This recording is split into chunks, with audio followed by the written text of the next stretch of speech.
Hello guys! Welcome back to Simply Jane's channel. Nandito na po tayo. I will be sharing with you today my new workstation. So, ayan po yung kay Simply Jane's lights, yung mga lights na yan. Okay, and then cellphone charging station. Simply Jane, may pangalan na po tayo dito na nakalagay para parang ito na po yung aking new workstation this 2022.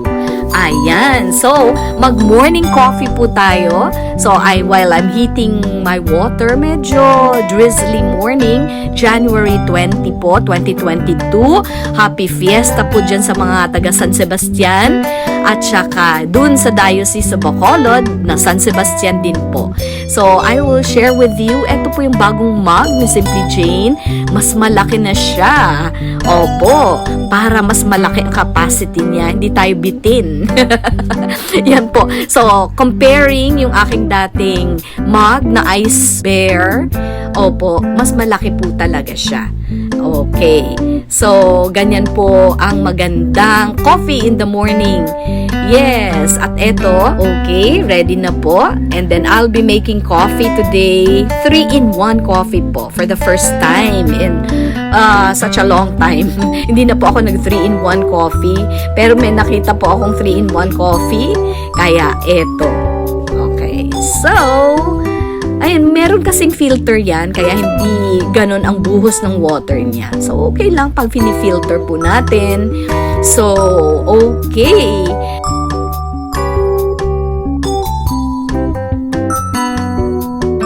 I'll be sharing a lot today. So, eto po, how did I get the mug? It's a freebie actually from Watson's. When you buy 1,000 pesos, ito po yung December freebie nila.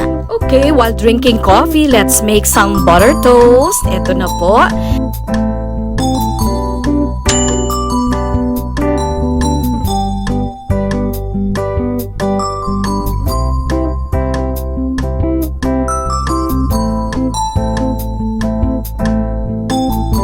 A light breakfast this morning para makapag-edit na po tayo and we can release a video. So this is my new cushion which is green in color, kakulay po ng kortina natin.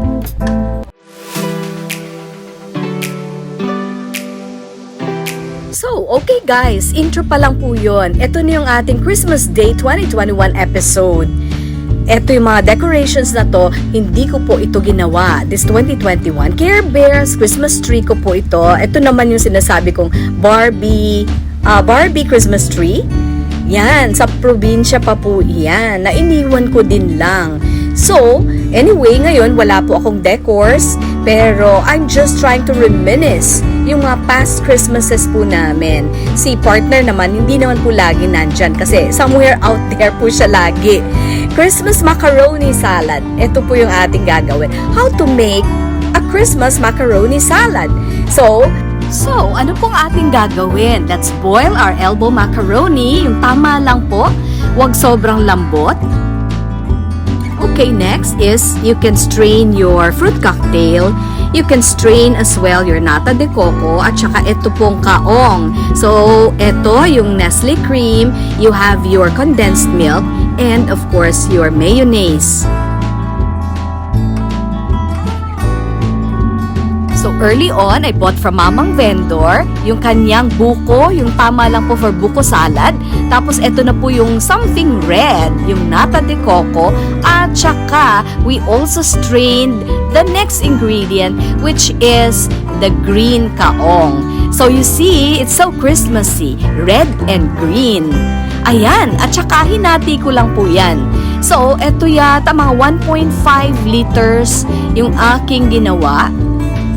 Hinati ko din po itong fruit cocktail.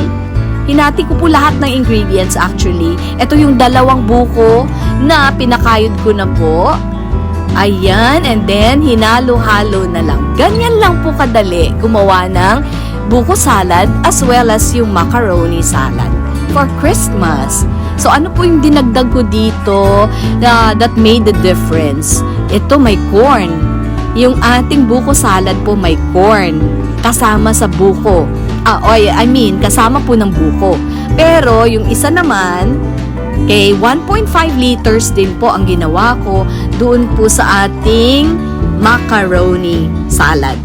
Ano naman ang kaibahan? Meron po itong raisins. Ayan. Dito hindi ko na nilagyan ng raisins. Okay. Tapos nilagay ko siya sa 1.5 liters na ice cream plastic container. Kasi re-refrigerate ko siya. I grated some cheddar cheese at eto po yun to balance the sweetness and the saltiness. And then let's try to see our conversion, gallons to liters. So, kung isang gallon, ang sabi po dito, 3.785. Gumawa po ako ng 1.5 liters of macaroni salad at saka 1.5 liters din po ng buko salad. So, all in all, 3 liters. Tsaka may extra pa ako dyan. So, malamang pwedeng 1 gallon po lahat ang salad na ginawa ko. Sana may natutunan po kayo guys sa video na ito. Thank you so much for watching and may I invite you po this February. Sa February na po ako magsisimula ng live stream. Weekdays, Mondays to Fridays at 5 to 6 p.m. God bless everyone!